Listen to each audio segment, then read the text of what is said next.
What's happening, beautiful people? It's a Monday night. We're all here. We're all alive. And Spurs are still a completely misforgiving, all over the place club. But as always, I'm joined by a wonderful panel who are all probably as annoyed and confused and everything like that as me after a very turbulent, very messy weekend from Spurs. But without further ado, I am your host, Kallum, so I will be with you probably for the next hour, hour and a half to go through the digest of what makes Spurs tick and what makes it messy. So let's jump straight to my wonderful guests.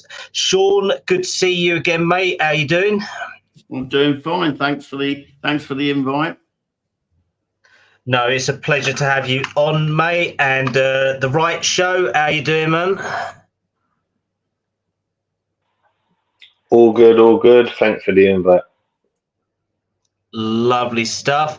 And Simone, my old friend, good to have you on again with me, mate. I know you've probably been avoiding me for a long time, so how you doing? Oh, absolutely not. Just had a lot of work I had to get to. So, no, I'm happy to be back, and nice to see you guys. Let's have a good one. Good to see you too, mate. And Trav, my one, my only, my co-host for tonight. How you doing, mate? Yeah, really well, thank you, mate. Been looking forward to this one all day, to be fair, obviously with all the speculation around the club at the moment. Good to see a good panel of people back on.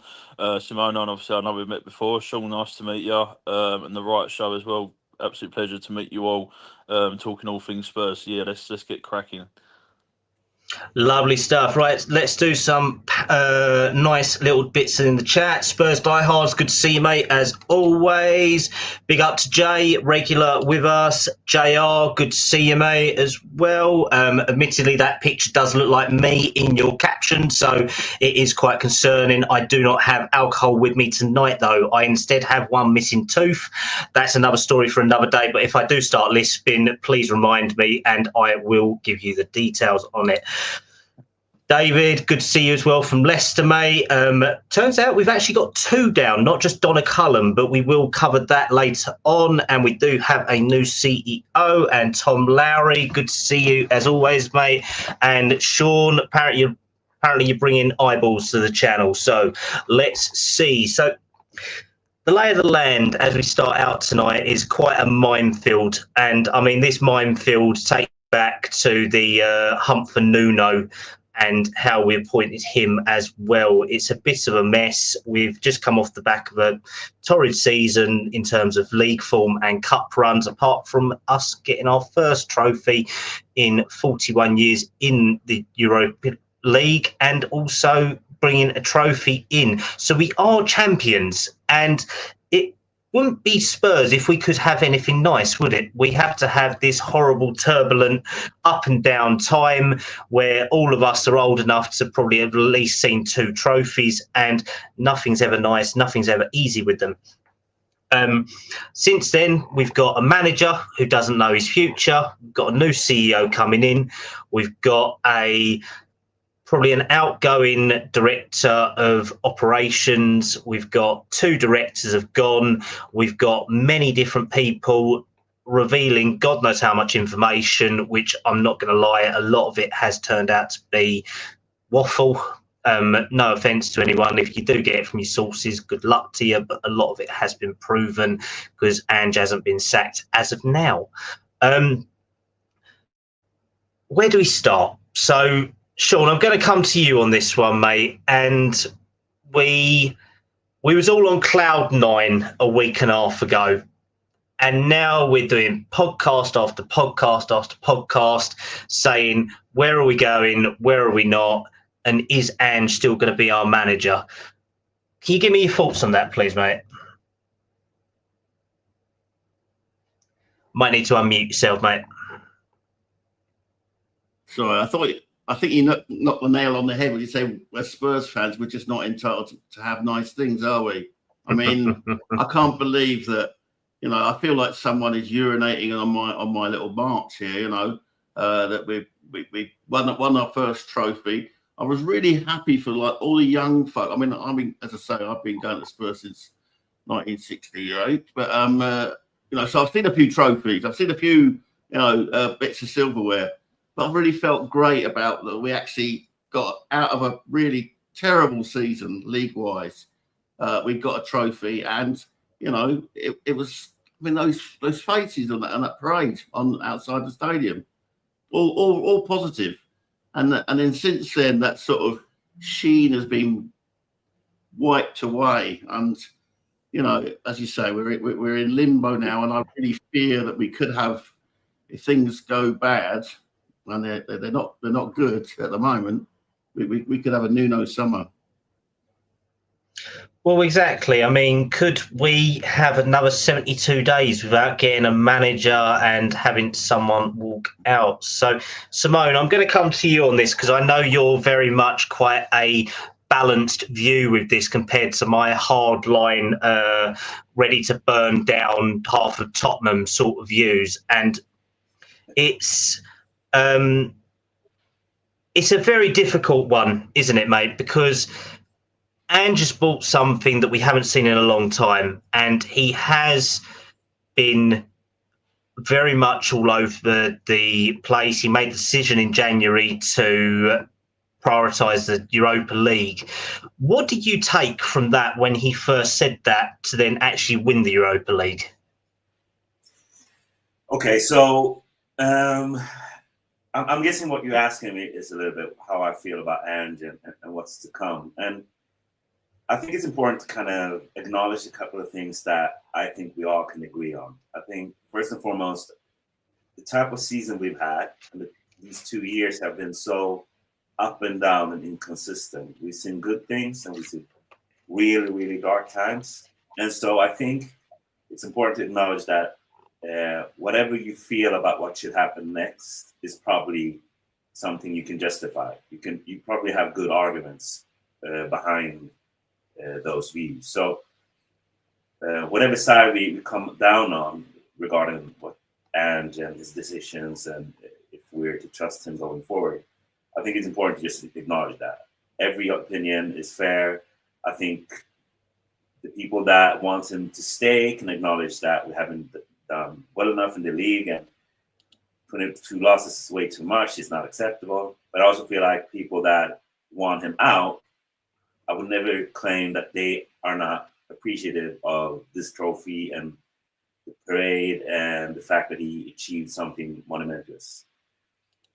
The second thing I think we can all probably agree on, and you guys can tell me afterwards if I'm totally wrong on these things, is probably that something systemic that we've seen at this club is that our coaches keep having to make these types of decisions where they have to prioritize the league or the cups. And we've seen Poch, Conte, and Jose make priorities in the league whilst going out early or not achieving something in the cups. And we've seen now Ange make this decision where he prioritized the cup and see us struggle while we've been struggling in the league. And so you can look at that and say a club of our stature, a club that has as much revenue that we have, should probably be able to build a squad that could do both, could balance those two things better. And so there's some of this responsibility goes to the board and how we run. I think most of us can agree on that. And the third thing I want to just acknowledge before we get into the whole Ange debate is whatever we feel should happen. I think we all can agree that it should have happened quicker and with more decisive, and be more decisive. I think if you're going to keep him, you could have just said so, and we could have been focusing on what we should do in the transfer market right now. And likewise, if you already had decided that you wanted him to go, you could have done that already and got on with finding a new coach. Because as Kallum rightly points out, we've seen before how, I think there's an assumption now that it's Frank or Ange, but let's be clear, it's either Ange or somebody else. We don't know who that person is, and we have to find that person quick if we're going to make a change. And so I just wanted to acknowledge those things and kind of at the same time touch on what you're bringing up there, Kevin. No, that's definitely fair, mate. That is definitely a fair assessment in a good overview. So the right show, I'm going to come to you, mate. Obviously, based on what Simone has said, what Sean has said as well, we've been here before, haven't we? We like these. We think we're a nice, shiny club, but it turns out that Tottenham just devolves itself of all being this nice, shiny club, and we go through manager changes, we go through deep and dark faults. We all take Tottenham into the deepest, darkest hells with us as a club. And it seems like that what could have been one of our most prevalent and best summers could actually turn out to be another rerun of after the Champions League final with Pochettino. Can you give me your thoughts in line with that sort of about Ange, the club, and where you sit at the moment with it as well, mate? Yeah, of course. That's where one of my worries is at the moment we should as a fan base be so happy, should be so proud of our club that we've been capable of actually achieving it. Well, you can't hear me? Oh, you can hear me? Yeah, no, I can hear him, mate. I was just saying hello to someone in the chat. Sorry, mate. So we should be in a situation where we're all just shining, all happy. But the worst thing is before all of this, Levy had already said that money's tight. So I was already thinking it's going to be tight. And then obviously where we finished in the league as well didn't help money-wise, because that's what it all comes down to when it comes to Levy. So it's a challenge because right now we should already be grabbing in players. The window's open. We should already be strengthening the squad. We've already let the players go who was about to run out of contracts. We didn't do nothing silly and try and give them new contracts. So we're in a position that we should be, but financially as a club, we really aren't. We're good for PSR, but we've got no money. And this is one of the problems what we've had for a while is that we've got Levy as someone who runs the club who can't afford to run the club. So obviously Joe Lewis, if he wanted to, he can afford to run the club. But outside of that, we've got no money what we're actually going to be able to bring in. So it's always going to have to be sell to buy. And at a time like this, we should be happy. We should be expecting Eze. We should be expecting whatever other player we've been wanting to be getting in. We've got all the lore of the Champions League there as well. We've just won a cup, but somehow it's back to depression. It's back to problems at Tottenham, which is a shame because they didn't really even give us a week of just celebrations before all of this bullshit had to start happening. No, exactly, mate, exactly. And I mean, just to do a couple of shout outs, mate of mine, Jack's in the chat, so good to see you, man. We've got a couple of different ones in there as well. Obviously, Tom, big up to you. We've got Sean as well. Good to see you, man. We've got also Joseph THFC here as well. So some great regular guests on that. And it's such a difficult one, isn't it, when you look at it, because Liverpool have been strengthening, Arsenal have been tentatively petering around. Man United seem to have this endless pot where they can just throw stuff at it. And we knew that this summer was going to be the next step for us. But Ange brought something to us which we haven't been for a long time, and that's a unified fan base. And Trav, I know we had this debate a couple of weeks ago where we was doing all the lead up to the final, all the shows going, this could be magical, everything like that. How fucked are our fan base now after a weekend of just nightmarish all over the place? The links from Sasha Tavalori, Football Insider being the usual toxic waste bin that it is as well, dumping out their splurge, and every WhatsApp group chat. I mean, myself and you are part of one. Got God knows how many with the guys in the group chat as well. In the main chat, I've got stuff with other podcasts.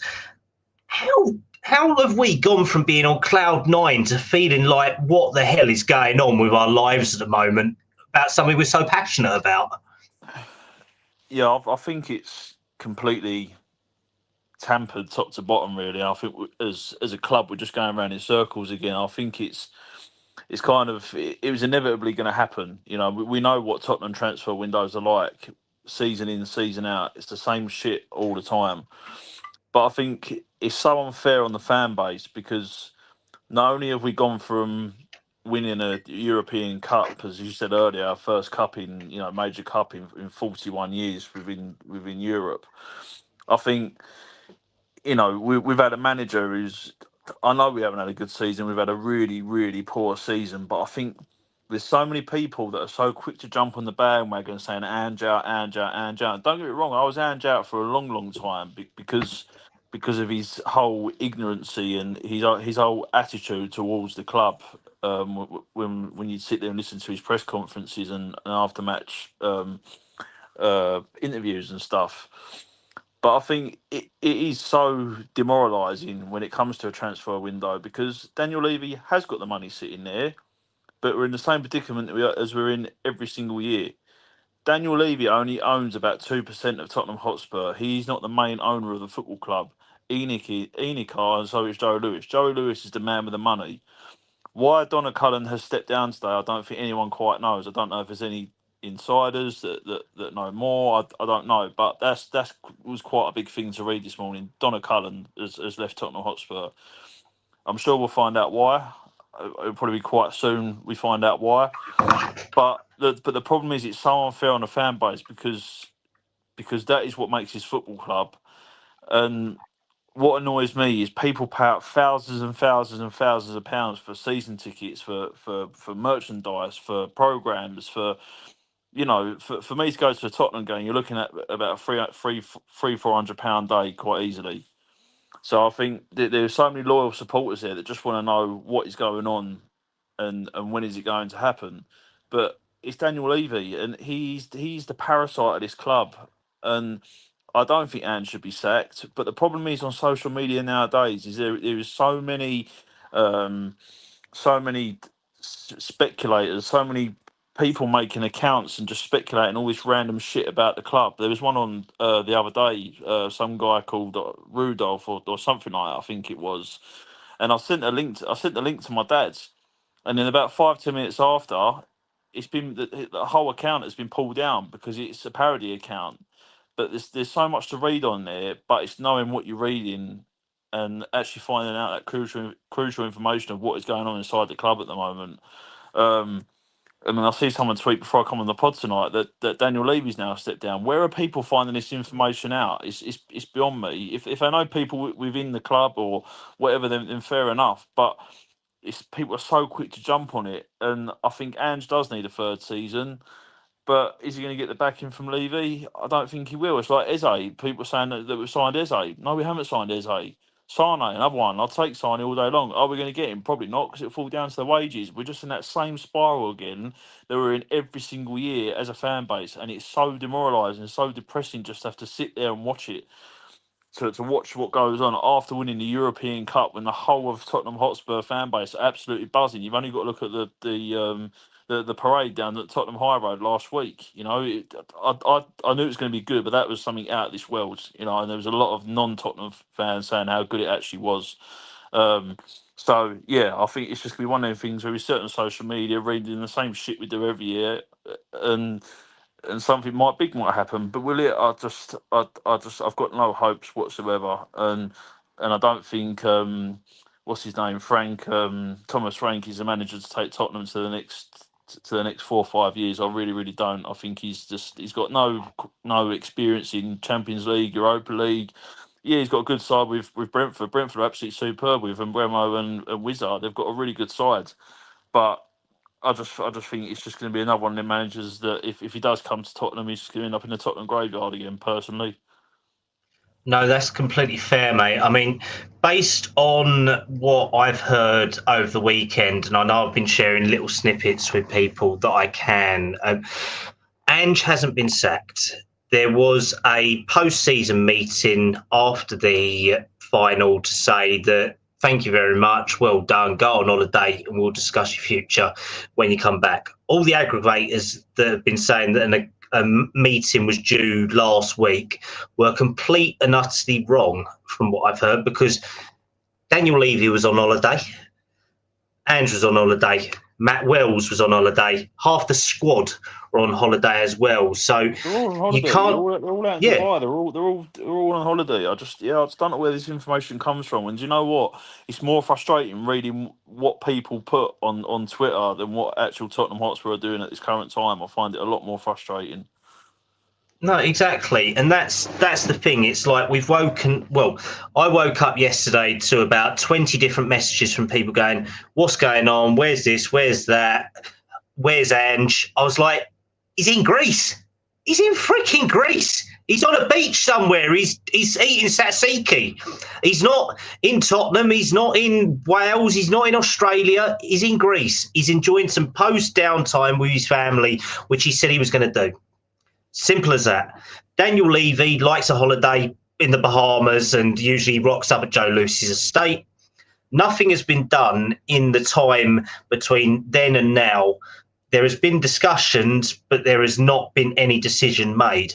But Cal, this is what I'm saying. It is obvious where the players and the staff go after a football season. They go away abroad. They all go to different places in the world. Yeah.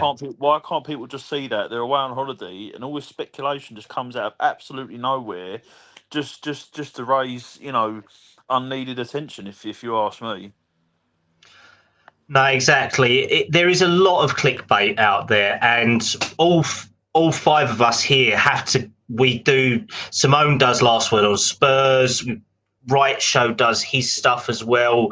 Spurs Since '68 does all of their stuff. Me and Trav do Harry's. We do Park Lane. We do so many different podcasts, and we say the same things.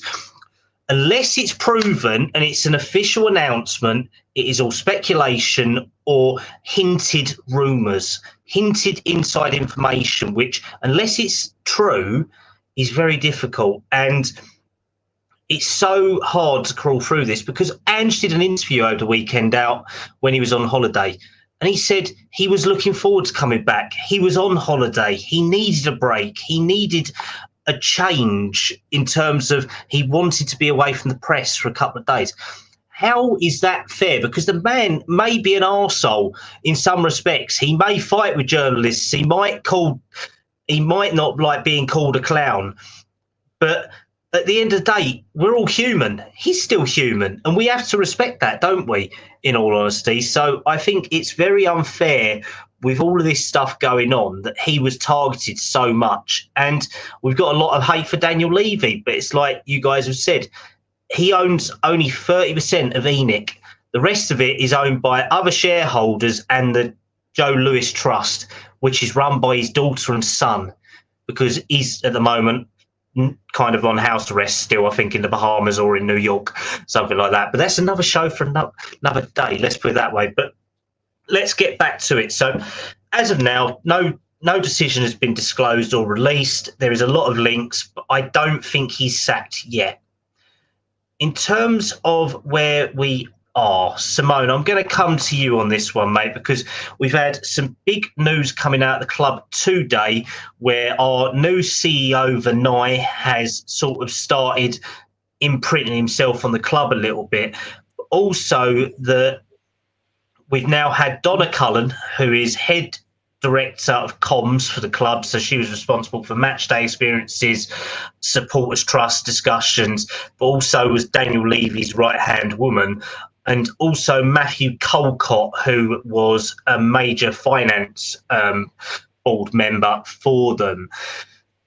These have become more relevant in recent years when they've sort of been put out there, when Levy has stepped back a little bit. The supporters trust seem to name these a lot more.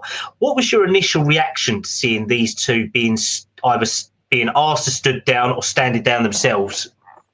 I think my exact first comment was hallelujah. I mean, I'm not going to pretend like I know the inner workings of the boardroom at Spurs, but we do know that it hasn't worked, right? We all know that the board has lacked ambition. We know that Levy has had a lot of yes-sayers around him. We know that communication, specifically with the fans, have been poor. It's one of my biggest pet peeves with the club. And I just think that this club needs to change, and having new voices in the boardroom is change. Is something we need. I can't speak to how do you pronounce his name? Vinay? Vinay? Okay. I can't speak to what he's done, but having him on the board, I think having Paratici on the board, from what we read and journalists that are in the know, that he was a voice that would get loud and be demanding in the boardroom, which helped us during his time at the club. So I think whoever is going to come in will have to prove themselves, obviously, but just having new voices gives us a little, gives us a reason to hope for change. And I mean, I think it's interesting that all of this is colliding at the same time. We have this decision to make about what we're going to do about Ange after a very, odd season. I mean, it's odd to finish 17th with 22 losses and win the first trophy in 17 years. So it's the best of the best and the worst of the worst. And so we have that. We also have the fact that we are in the beginning of a rebuild, where we stated a very clear identity. We've implemented a new way to recruit, going data-based, and we started to build a squad in the image of a coach. So Vinay can come in and he can either take the lesson from Arteta that it can be rewarding to stick with a manager, even if it's been rough, or he might come in and say, I want my own man. I want someone that I believe in, that can play the type of football where I think have the ceiling to take us where we need. So yeah, so we don't know where that part of it is going to land, because we have to realize that if a new coach comes in, that coach will, even if it's Frank or if it's Silva, even if that person or that coach is very flexible, can work with, I think one of the strongest arguments I hear for Frank is that he can work with what the board can give him, and he can make the best and optimize players and stuff like that. But we know how it works. When a new coach comes in, the board and the people in charge can say, this coach needs time, and he needs to build the team in his image. So in big, I mean, you could argue that it's a little bit of a new rebuild again. So we're kind of starting over. We're kind of throwing away the togetherness, the winning mentality, and the trust that's been built in the squad that made us able to achieve what we achieved. So there's a lot of things going on, and there's reason for hope, but it's also understandable that there's so much speculation, and the fact that the club is not coming out and being clear and being quick with their decisions. Lack of communication is what's going to breed anxiety and stuff like that. So yeah, it's a lot of moving parts right now, and it's going to be fascinating to see how it all plays out. No, that's definitely one of them where we've. Can you guys hear me, or have I dropped out? Yeah, I can hear you, mate. Okie dokie, yeah. So definitely, as always with Spurs, it's never clear, it's never nice, and we are always sort of in the dark. So Sean, I'm going to come to you, and it's going off the back of what Simone was saying about the changes. It's about this rebuild. We try and reconstruct something, and we constantly have to rebuild year after year after year, don't we? Where does your sort of views lie on this, because you've probably got more experience than most of us as Spurs fans. How many rebuilds have you seen, even just under ENIC, let alone any others? And I mean, I'm not going to lie. Before I ardently started supporting Spurs, I used to have hair like Trav. I'm not going to say I had hair like Simone, because I mean that's complete. I would have loved to have that really nice bushy look, but I honestly can't say I did. But I'm 28, and the most hair I've got is on my face at the moment, or on my back. But that's another story for another day. Where do we sort of go? We stick with the project, we stick with Ange, or do we go with the rebuild and go again? Even though we've just come off of such a good end to a season in terms of our trophy win. Well, before I address that, let me preface my comments with, for those of you worried with your worries about social media, I think I told myself a long time ago, yes, read it, consume it, but until it appears on www.tottenhamhotspur.com, it ain't happening. Until they're holding up the shirt, it ain't happening. Until there's an announcement saying managerial change, whatever, it ain't happening. But where I am at the moment is that we have stood still since November 2019. We've chipped away.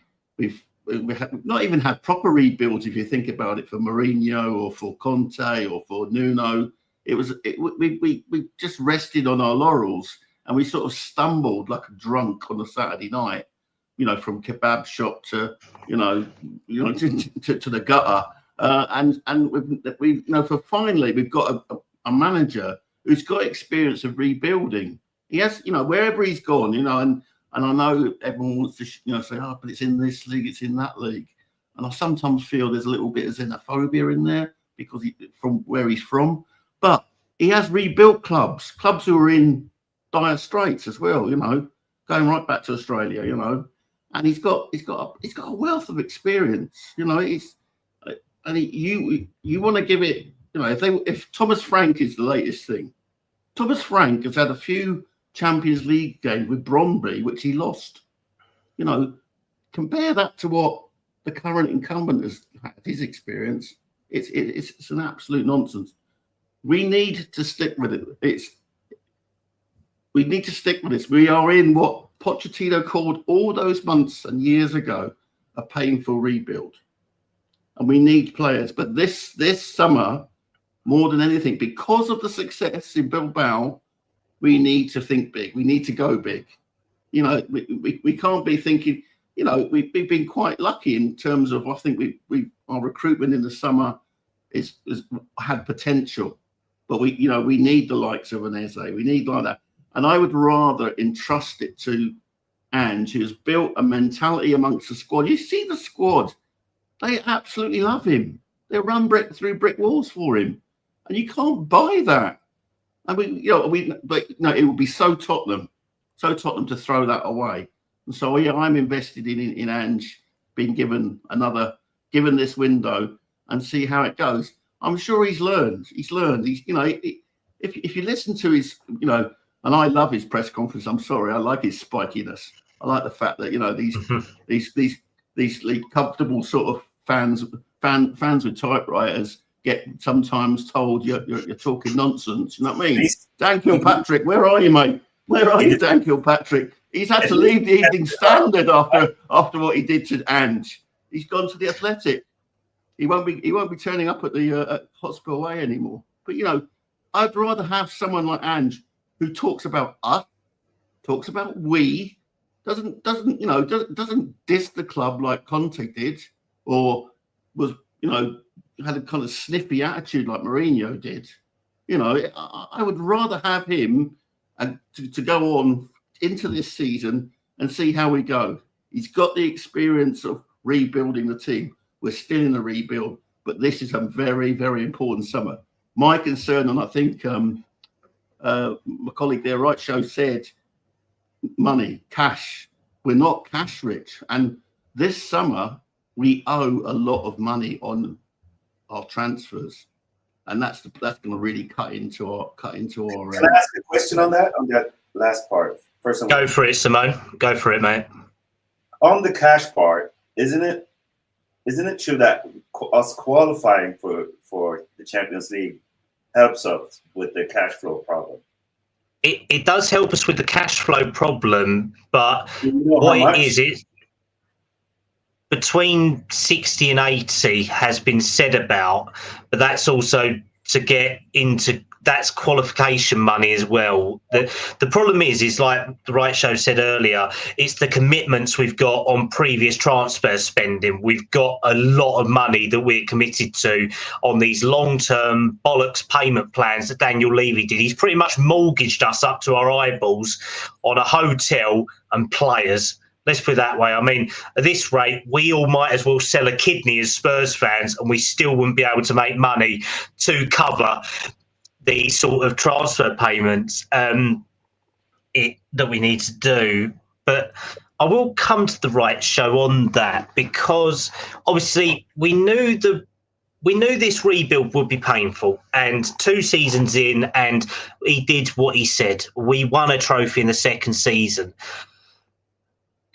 Obviously, Sean is very much Ange in because he's sick of seeing rebuild and he's sick of seeing the club selling us a pipe dream. Where do you sort of sit with this, mate, by any chance? Oh, it's a battle, because for a long time I've been Ange out, just because I just don't trust him in the Prem whatsoever, even just able to pull out something what we need. Don't get me wrong, he come 5th the first time, but that was because we fell off a cliff. Just fell off a cliff from doing really well. So to turn villain in the season and then become a hero for the last game, it's the Tottenham way. But this is my problem with it. To get in a new manager, if we wouldn't have won that game, light work. There's no problem. Let's go. We finished 17th. Scrap it all. Let's find in someone new. But because he won that cup and he's turned players into winners, he's removed that Spursy tag, he's done something what no one's done since Ramos.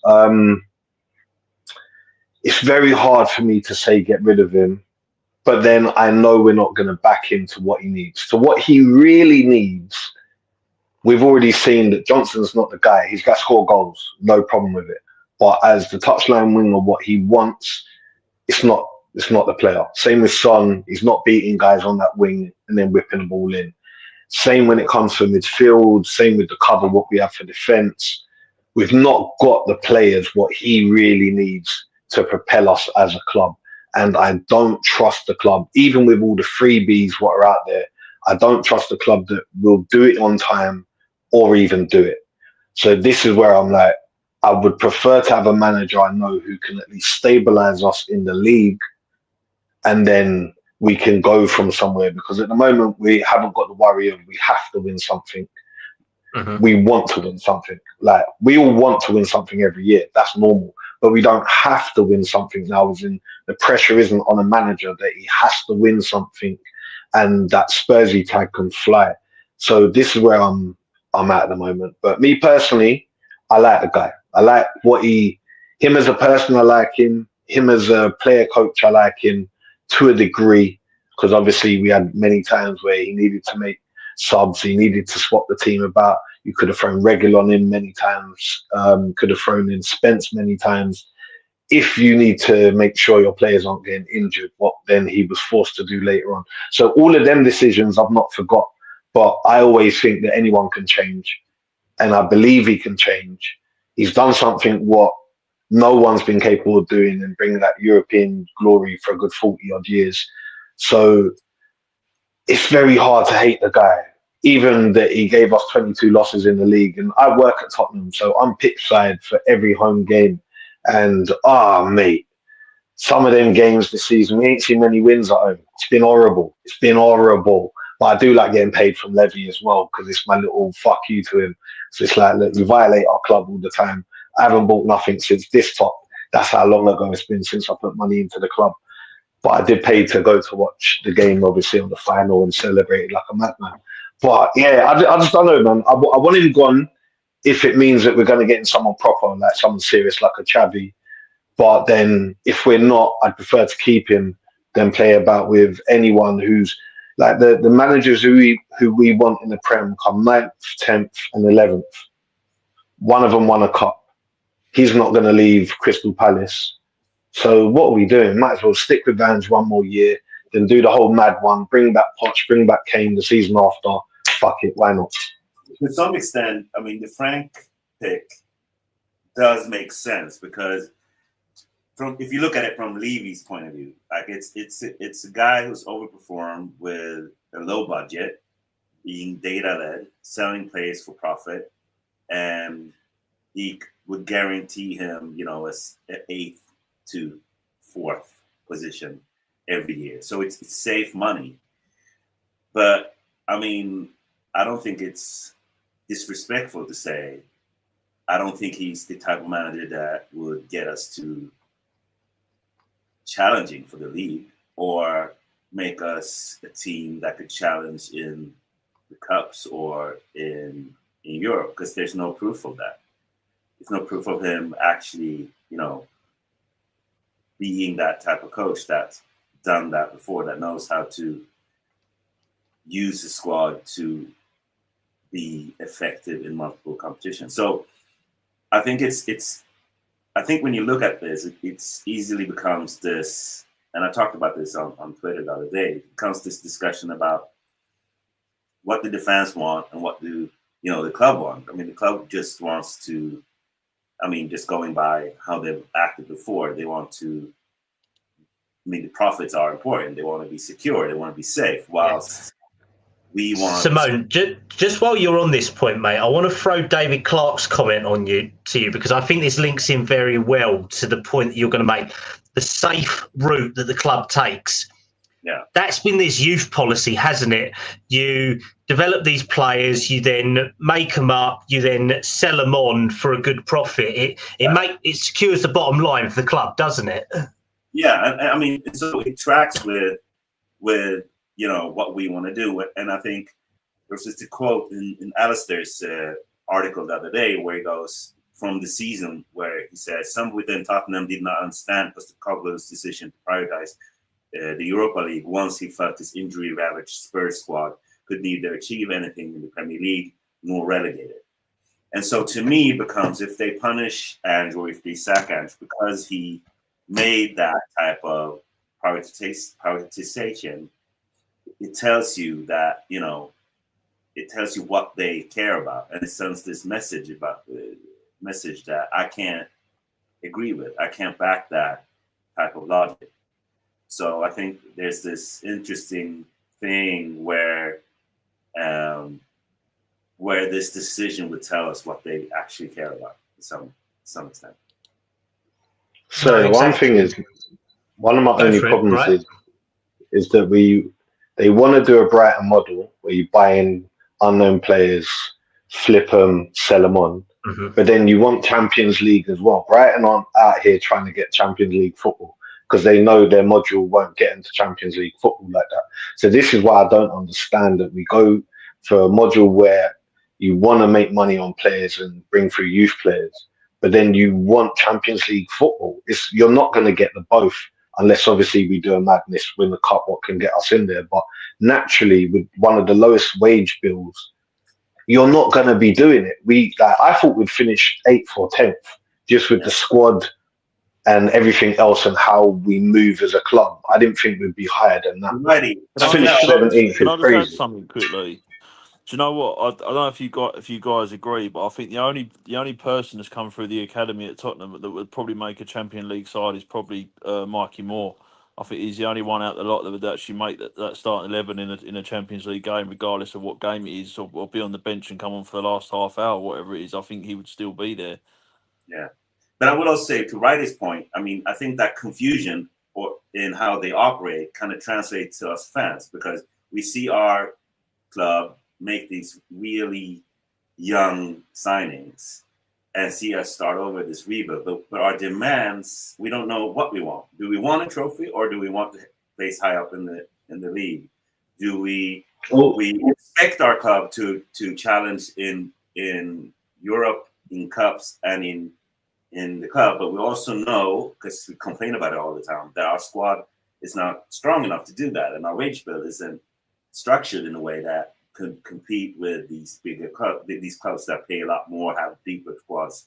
And so I think it's natural that we become confused about, one day we argue for this, one day we argue for that, because our club is confused in how they operate.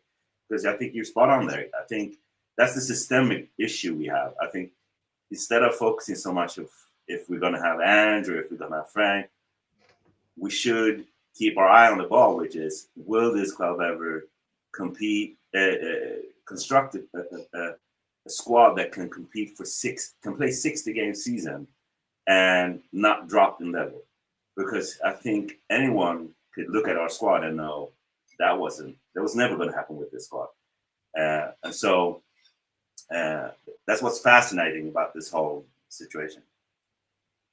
No, exactly. And I think that's very fair points all of you guys have made, because, I mean, I love the chat. I do love the chat because fans like to have all their opinions like us. We're all fans. We're all of that. It's all been kicking off. But David Clark does make some valid points, as always. You just made a really good point there, Cal, to be fair, about Bournemouth. That's a really good valid point. Yeah. I like that. Let me get that one up quickly, mate, and we will just cover that. Sorry, there's so many. This is as busy as the chat's been for a while, to be fair. Bournemouth, we won the lowest stadium attendances, can find excellent players and aren't moaning about being cash skinned. Levy is a fraud. This definitely links back to the comments about Brighton bringing in these young players and developing them for big resale. It's the argument against, will that win us get us Champions League with that? But it's very valid because Bournemouth find some very good players. They've also picked up some quality first-team players this year, I think, as well. Evan Nilsson was a very good player. Kirkes to Liverpool, Hulson to Real Madrid. You don't have shit players and sell them to some of the champions of Europe, do you? And the biggest teams in Europe, either. The worst thing is we've actually had a quick point. No, go on, brother. Go on. The thing that Brighton and Bournemouth do and Brentford, if you're not going to spend the most money, you have to spend quicker and smarter. We do neither. Yeah. Right. We're slow. We're slow, and we do these odd deals, and we skint, and we are slow, and we don't spend enough. So it's zero intent. Zero intent has always been the way. The only player that we've had who has gone to a Champions League side has been a couple in the past. Obviously, Gareth Bale and Luka Modric going to Real Madrid. But the most recent one is obviously Harry Kane going to Bayern Munich. We're not a club that these, as you all quite rightly said. I mean, Poison. You forgot Eric Dyer. You forgot Eric Dyer. He fucking went to Bayern as well. But you don't have to remember though. We have to remember that as fans. That's when I've really got the I can already see your eye twitching. Your eye is fucking going, ain't it, mate? You have to remember though. Hold on a second. What about Højbjerg at Marseille? You have to remember though, as fans, that donkey, Jesus. But watch it. Here we go. As fans, we got into a bit that we didn't want to sell our best players, like at all. So you have to remember, we've had many players, from young players, from Ali's to Carl Walkers to Danny Roses. We've had many players. Obviously, Gareth Bale and Modric, we got out quickly, but we hold on to players for a long time because we didn't want to be a selling club for a bit of time. But then from doing that, we wasted the talent of a lot of our valuable youth players who have turned good, and we just kept them. Obviously, we didn't win nothing. Obviously, with Harry Kane and whatnot, we didn't win nothing. But we had a lot of young players that, if he wanted to be on this module, we could have been spinning 80 mil every one of them players when they're at their peak. Even when Dyer was at his peak, Man U wanted to buy him. We didn't want to let him go. But then now we're at a bit where we want to go back to that module where we might as well just stay as we was looking to do, hold on to our best players and actually build on them. But we never build on them. We always have a good first team, but we never have a great squad. No, that's definitely a fair point. And I mean, it seems to always revolve around this strategy as a club, which we've got, because Ange has come in and said that he wants a balanced squad. He also wants younger players, but he's now said, and he's categorically said, he needs experienced players to come in if he's going to do it. And I'm not going to make this a transfer show because we've got a load of them coming up over the summer, and I'm not prepared for that yet. There's too many names out there. They'll do my head in, and I'll end up just wanting to throw myself out this window behind me. But he started the season saying he wanted to challenge for titles, and then we got into 18-year-olds. So straight away, there was already a problem where Ange wanted to be winning something, and these lot gave him teenagers, and it was like, okay, so that's what our policy's got to be going forward. And this becomes an issue I mentioned before, which is, okay, let's say we change the coach. We have to remember that before we appoint an Ange, Levy came out and started talking about the attacking football and the club identity and us, coming back to being ourselves again. And so, to me, I know Frankie's a talented coach and can play in many different ways, but going from Ange and then abandoning that whole philosophy and that strategy of recruiting a certain type of player, that again becomes this confused thing about, are we going to, if we're going to change the manager, shouldn't we then change to someone that, plays similar to Ange, but, maybe have a better game model or is more experienced and can deliver these specific things? It's that thing of what you're saying, which is, what is the strategy? Are we going to be consistent with it? Are we going to, keep building on something for longer than 18 months and 2 years? Because that's the issue. So that comes into changing again, people behind the scenes. This time, last year it was 2 years ago. It was the director of football, and it was Scott Munn, and before that it was Paratici that came in and we did the academy, and we did a lot of things behind the scenes. We were told, and now there's the board. So there's this constant behind the scenes change that we are seeing the effects of. On the front side, which is, what is the strategy? Are we going to be consistent with it, and so on? No, exactly, and this gives us, from Mr. Ridgecut, this is a very valid point on what you just said, Simone, because we've had 24 months of them rebuilding behind the scenes since Ange has come in. They've changed most of the medical staff have been given their P45s and to fuck off down North Mid. Let's put it that way. So they are now working for the NHS. We've had the scouting team being told to go and do one because they have all fallen out of this data-driven approach. We've had Paratici be done for corruption, and he's now coming to the end of his ban. We've had Johan Lang, who has come in with probably about a 60 to 70% success rate. We then had Scott Munn come in, who, I'm not going to lie, he should have stayed on his bike and kept on cycling down the roads, would have done us a favour, because I don't think we've had any statement from him, and it's just been another Levy mouthpiece if it has been. We've then got this whole thing this summer where apparently Paratici could come back in. We've got the new CEO, Vinay. We've got Donna Cullen and Colcott from Company's House have been told to take their P45s, and they'll probably go and join the board of directors at Arsenal now, because that seems to be how we're doing it now. We take a CEO, they get a director of comms from us. The whole point is we don't know what's going on. And I understand that. As a business, you have hires up. It's the same with my business. As a CEO, there's different levels and you go down. But Spurs don't tell us fuck all. And it all keeps linking in where the strategy is different, because apparently we've got Andy Scolding, who used to be the head data analyst for us, is one of our recruitment analysts now. We've got Rob McKenzie, who's our head scout. But if Paratici comes in, we could get Gabby Adini back as well. So we don't know whether we're coming, going, up, down, left, right. And I think that where we know that the young strategy works with the data analyst model, but you have to wait a timeline, and that timeline could be that you bring him into your youth academy, bring him through to the first, but you still got to supplement that, don't you? And you got to give a manager what they need to go with.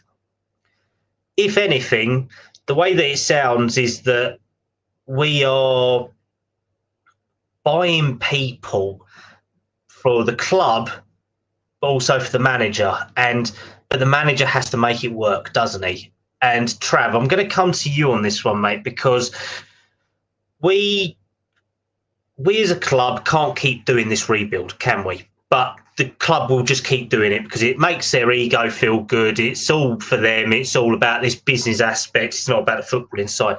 How do we say that our strategy is in line with what we want as fans and what we want our club to be? Because I don't have a fucking clue at the moment. I'm not going to lie. There is no strategy there. There hasn't been a strategy there for about, I don't know, since Poch. I think it's gone from bad to worse ever since we sacked Poch. And I think as fans, I think we just sit here in this predicament, you know, as lots of people do, make up assumptions on X or they find a parody account on Twitter that says this, says that. And I think it's so toxic and so as I said earlier, demoralising as a whole and as a fan base, because we know exactly what direction we need to go in as a fan base. You know, people like my daddy's and people like Sean been going to Tottenham since the late '60s. You know, but these people know what we need as a club. We know what we need as a club. We know what we need to have to go forward, and that's the most frustrating thing because we haven't had the backing from the chairman for God knows how long. We know what players we want. We know what players we need. We know what direction we need to go in as a fan base. But Daniel Levy's just not interested, and we are in the mud with it completely because I think we're just going to be in the same predicament we have been for the last, since Poch really, because everyone loved Poch. I loved Poch. Poch was the best thing since sliced bread. Again, he got no backing from Levy. And then Mourinho come along. Brilliant. We've got Jose Mourinho in charge. Did he get backing? No. Conte come along. These are serial winners. These are managers that have come into the club and they know what is best for the club. But Daniel Levy's in the background ruining it all. So I think we're going to be in this predicament for so long until, it's like, I feel like a broken record, until Daniel Levy sells Tottenham Hotspur Football Club, we are all going to be in the same predicament for the next God knows how long. It'd be interesting to find out why Donna Cullen has even stepped down, whether she stepped down or whether she was pushed before she was jumped, basically. Her role has been amalgamated into the new CEO position, so it's actually her role has been dissolved from within the club, sort of thing. So it was kind of like, thank you very much, but your job no longer exists. There's your P45, sort of thing. Right. Okay. Yeah, and yeah, nothing. And I'm not going to Tottenham fans say it. And as I said, I feel like a broken record. Nothing will change. Well, Daniel Levy is in charge of the club. And I've said before, what he is. Sorry, it sounds like a fucking wave truck outside my house. Sorry. fucking Grand Prix track. Fucking hell, drop me out. Pit lane 1. Fucking hell. Oh, don't. I'm sorry. Max well done for demonetising this stream. Oh God, we're going to get banned tonight. Harry, I'm sorry, we've destroyed your channel, but at least we're going out with a bang. It's all right. Yeah, but I don't know what to say about it anymore because we won the Europa League. We know what we're going into next season. Obviously, with Champions League football, we know where we want to be in the Premier League next season. But I can't see it happening. And like I've said before, what Daniel Levy's done to the club is amazing. The stadium is out of this world. It's probably the best stadium in Europe, and I'm not saying on a biased sense. I think it is the truth.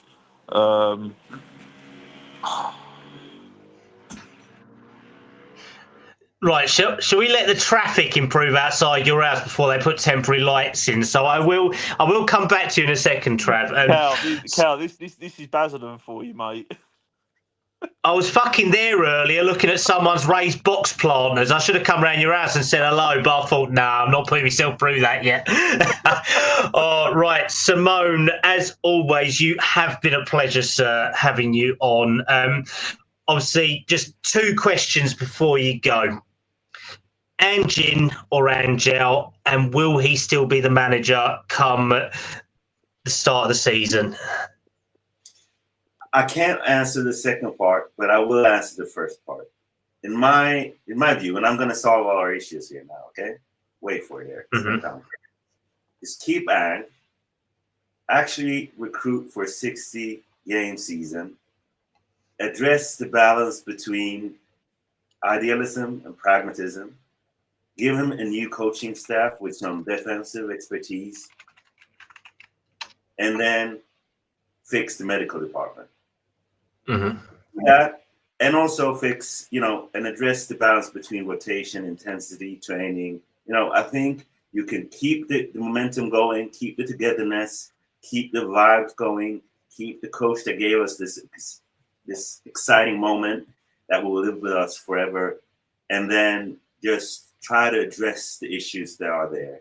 And lastly, have a B plan.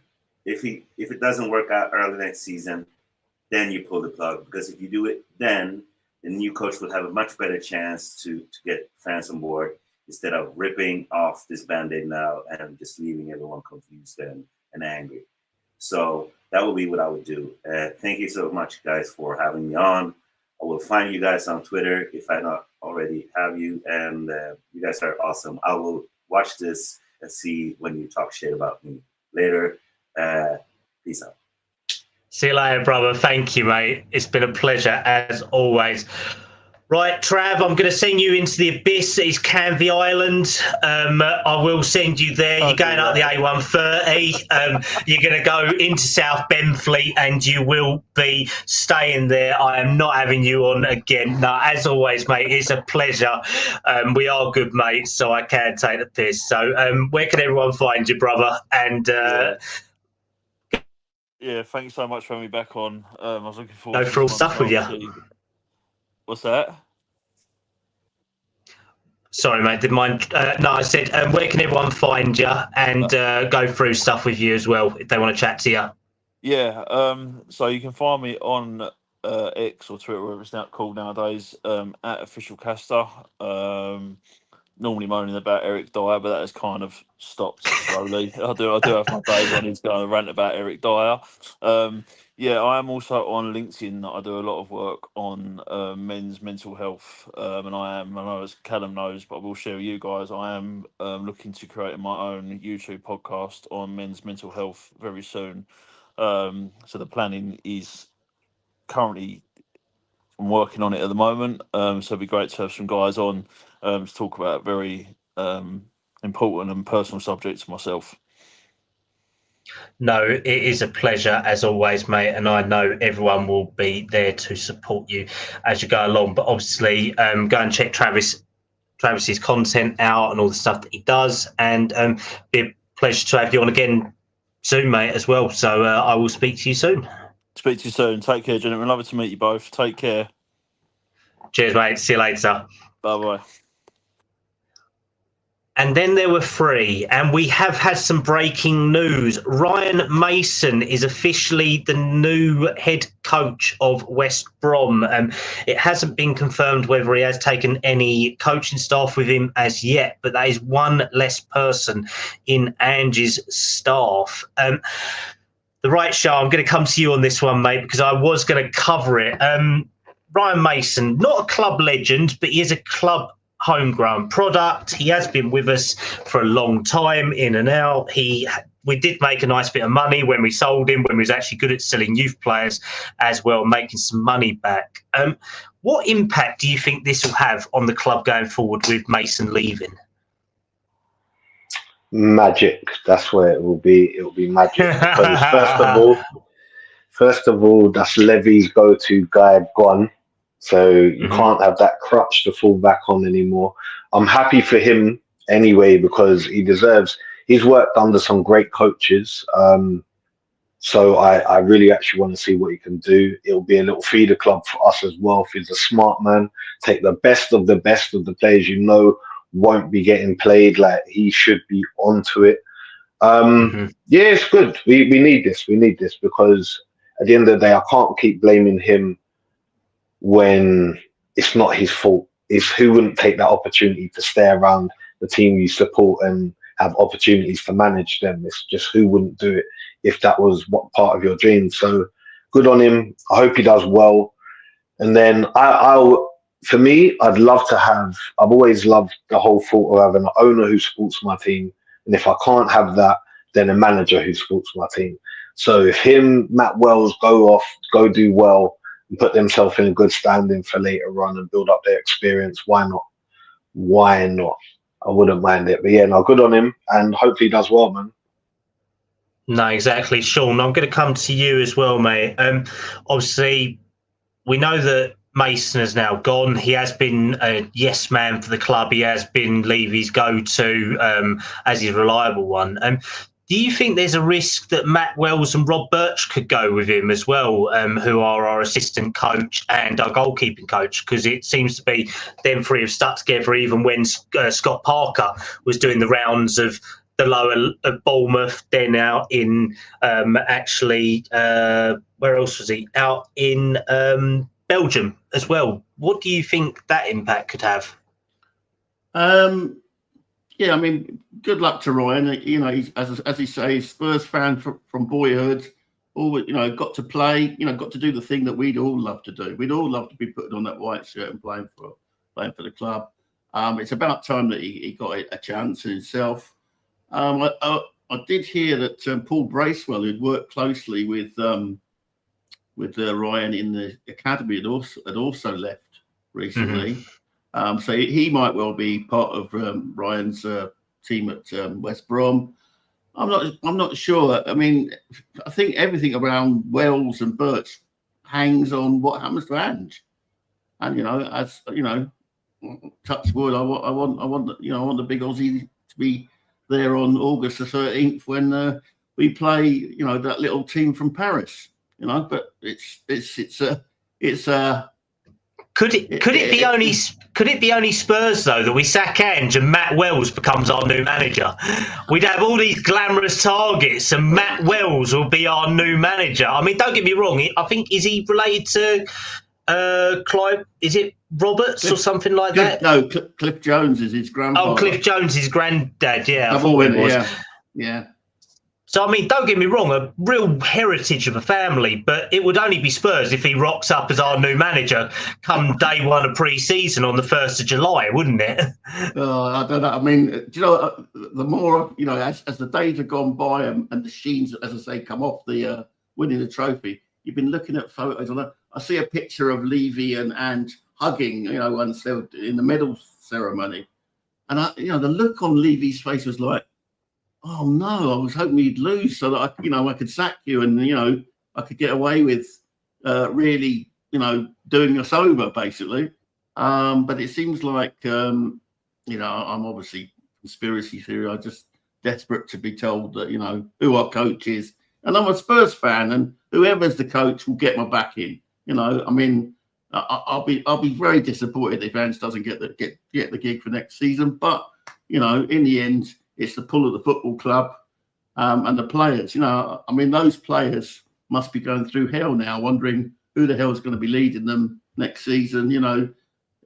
We all know about his famous Zoom calls where he's spoken to the players and sort of, managed to persuade them to come. Madison's got a really big respect for that. He said it was Ange talking to him that made him come. So I just hope that we get it. The coach thing gets sorted out sooner rather than later, and that we're ready to go, and we've got someone who, as I say, for me, a coach that says we, that says us, and means our football club is it speaks volumes to me. After so many coaches since Pochettino who distanced themselves, it was almost like, well, I'm doing this as a favour, and I would rather.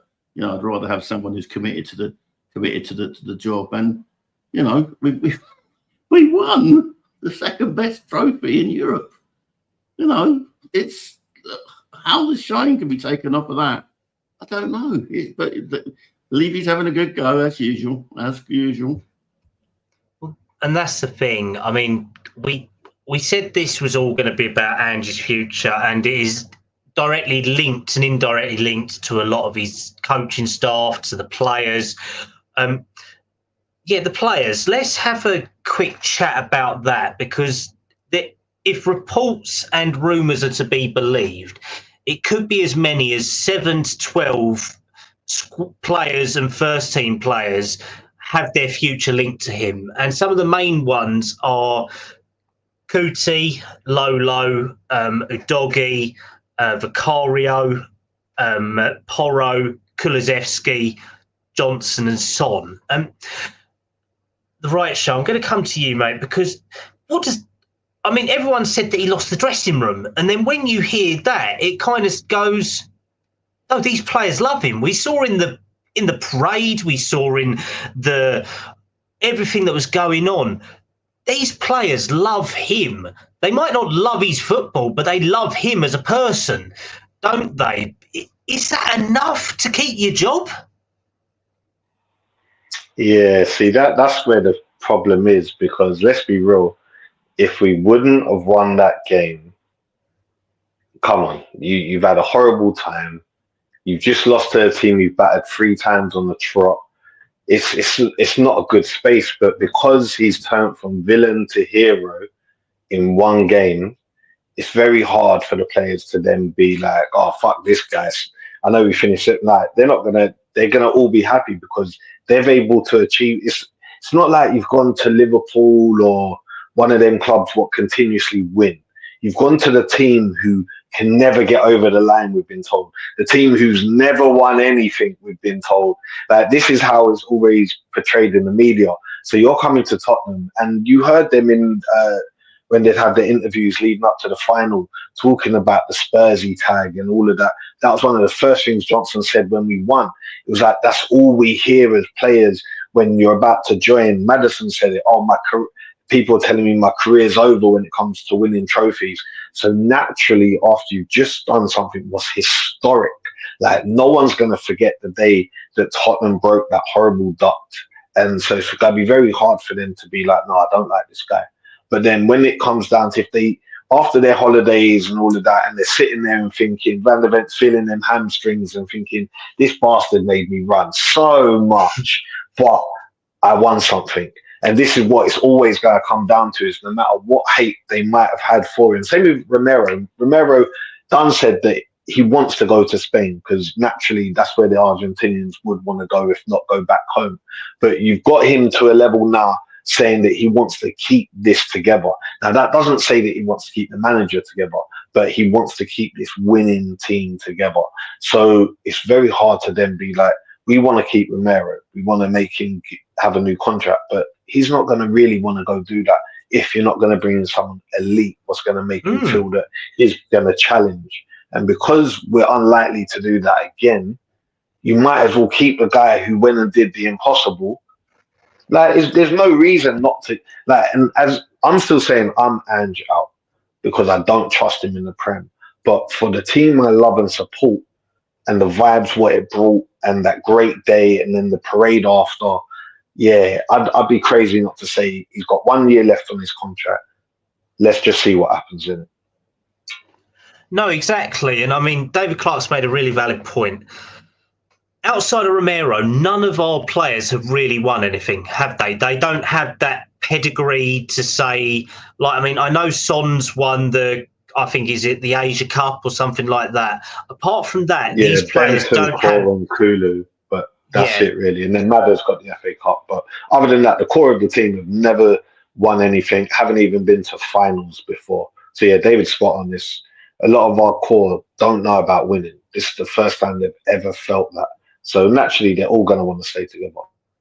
Exactly. And then when you then throw in a statement like this, when under Frank, nothing would change apart from the fact that they'll have a manager that creates less volatility in results, being competent with funds.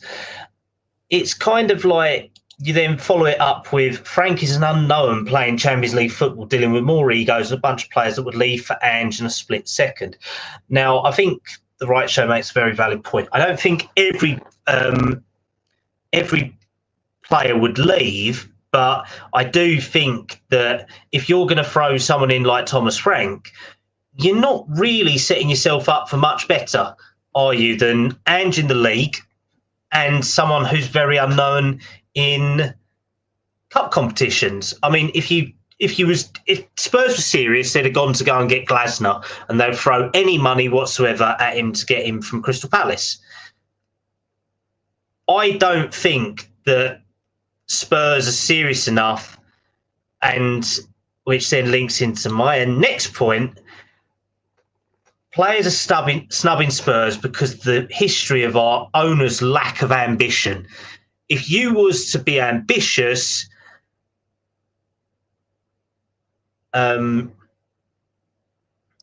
go and get Glasner, wouldn't you? Won the Europa League with Frankfurt, won the FA Cup with Crystal Palace. You then are ambitious where you go and buy the best players from Palace. You go and get Walton, you go and get Eze, you go and get Tyrek Mitchell, you go and get Gahey in your squad. Whereas you get Thomas Frank, he still lost 33 games in 2 seasons. And I'm not saying that he's not a good manager. I do think there is a good manager there, but I don't think he's a good manager for Spurs, in all honesty. Sean, where do you sort of lie on that? Do you think the ambition would be to go and get someone like Glasner, or do you think Frank's okay? No, Thomas Frank, right, was... How many points did he take off of us last season? In his none. Allegedly, yeah, none. We took 6 points from them. So don't go there. He is a survival manager. At Brentford. They have a remit. They're data led. They buy players to sell on, and they want to stay in the division. You know, they didn't trouble the FA Cup. They didn't trouble the Carabao. I want trophies now. I've had a taste for it again. And I want it for all the, the ones coming behind me, the young ones coming behind me. I want them to have days like Wednesday, the 21st of May, more often, And I'm not having it, And the same, Iriola. But as soon as he was mentioned, Bournemouth fell off a cliff. I'm not happy that we're being linked with, we're not showing ambition. But that is the raison d'etre of Daniel Levy, unfortunately. But you've made a very valid point there, because Iraola's name got mentioned. Their form dropped off a cliff. Marco Silva has shown where he is again. He goes stagnant with all the teams that he gets to. He gets to a level, and that's where he's left. Thomas Frank, survivalist. That's where you're at. I mean, he's a good manager, but I don't think he's that sort of pedigree sort of thing. So the options are shit, in all honesty, aren't they? And the survivalism is what informs Brighton as well.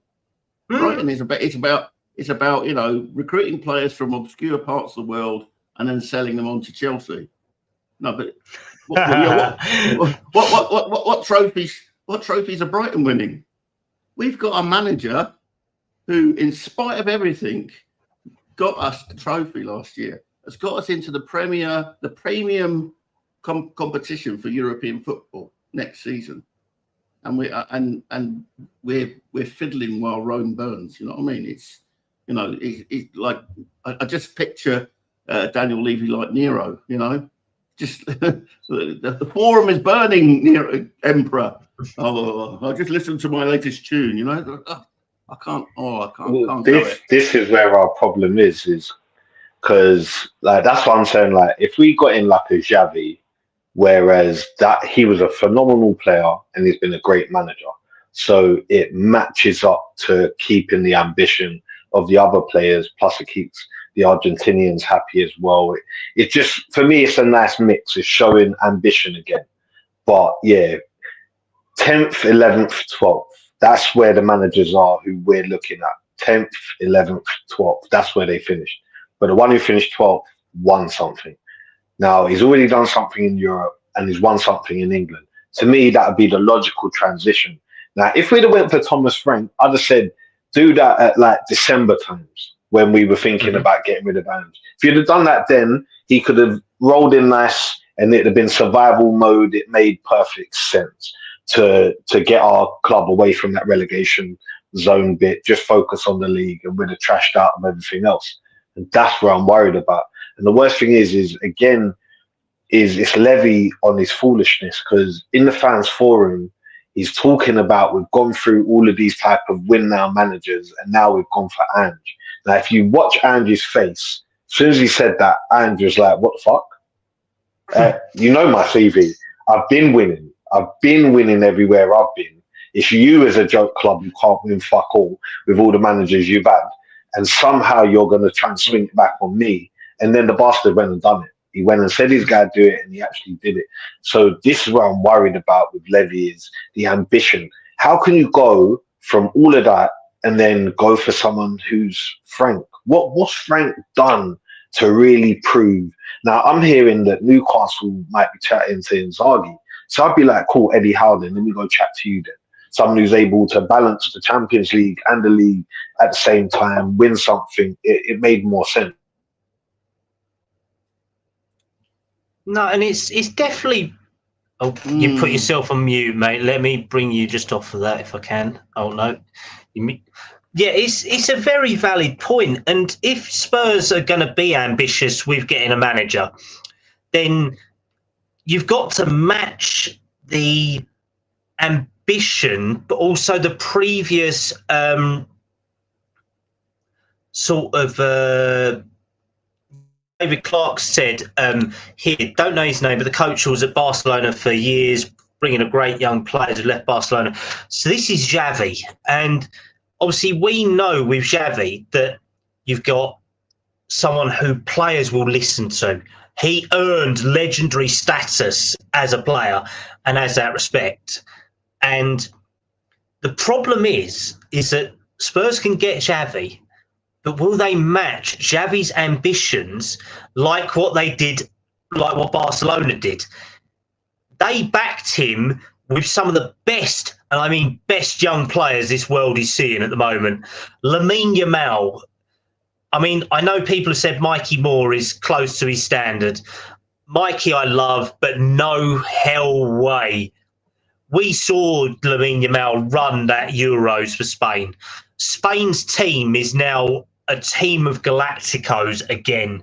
They went through that dark period. Now they are legendary status again. And if Spurs are going to get someone like Xavi, you have to give him the right experienced players. But then if he says he wants a young player like Williams, like Yamal, all that, you'll have to pay the 80 million that he wants, or you're not doing it. But you know what Spurs will do. They'll go bargain bin. They'll go and buy someone who could be good in 3 years' time. Because, like, for example, this year, Bergvall and Gray, in my opinion, have been very good. Audebert and Tell, meh. They're kind of like, everyone's going, okay, they could be the next Thierry Henry. They're French wingers, all that stuff. Any French winger that comes in has a pedigree, unless it's Clinton NG and Dinkodu. And that was literally bargain bin, bargain bucket, bargain shite. Simple as that. But this is why I think they'll end up going for Frank, because we've not got the money to spend. We're looking to get a takeover, so to chop the wages and everything else. So it would make sense, Levy terms, of why you'd go for someone who can just scrape the bottom of the bucket just for the meanwhile until everything changes. I don't agree with it, but it makes more might sense. As well go and become coaching staff. I've got the youth on my side. You two have got the experience on your side. Fuck it. I'll be your assistant. We'll go right show as manager, Sean as assistant, and I'll go as fitness coach. There we go. We'll make it work. We'll go and say that we'll make it even easier. We'll pay to coach as well. Levy will love that if we pay to coach. Fuck it, yeah. Even if we want to, I'll go and become comms officer. You can go and become director of football, and Sean can go and be the kit lamb as well. But this is the scenario we're in. We want ambition. Ange wants to be backed. Ange could have walked easily and gone, right, I've done my job, I'm fucking off. No, he knows that if he gets sacked, he'll probably get about 14 million. So if you're not going to pay him the 14 million, you're going to go, right, we're going to back him at least until Christmas, don't you? You take the risk. You see how it goes. Because everyone says about Ange having a shit season and then winning this trophy. Man United have been exactly the same with Amorim. No one talks about Amorim. They think, oh, he's amazing, everything like that. Oh, we don't have the players. Amorim did worse than Ten Hag did, in all honesty. And if we want to become like Man United in terms of sacking manager merry-go-round, then fine. But even that, people see Spurs and think, not that we've won the Europa League, we're champions of Europe or anything like that. They just think, what's going on? We don't know where we are. And Burmo going. And this is where I will start throwing in some players because I think it would be a valid part to make. Fabrizio Romano reporting that Brian Mbeumo has given his priority to Man United. Brentford and Spurs have done better than United, and yet they've got him and Cunha. What does that say? It's diabolical. There's Liam Delap going to Chelsea. If we had him ambition, we'd go and spend 30 million on him. If they want to get the 30 mil is crazy money. That's crazy money. And I mean, I know, and I want to get David Clark's opinion on Delap. David, if you are in there, I know you say about buying youth players but not getting in the first team, but at least with Delap, he proved he could do it in a shit English team that's been relegated, but he did get 13 or 14 goals. So would 30 million have been worth the risk? I would say so. If you had Delap and Solanke, then you're set. You've got two reliable strikers, I think, who can get you about 30 to 40 goals there if you play the right style. And yet, all these players are going elsewhere. What does that say? What does that say? But we know why they're going elsewhere. It's wages. It's wages. You know, I mean, until we pay premium, we're left with the also-rans, you know, and until that changes, and that will take a change of ownership, I think, at this stage. It's not that it's going to be the same. We're always getting the crumbs off the top table. You know, we're never, you know, putting our hands in the chicken basket and eating it.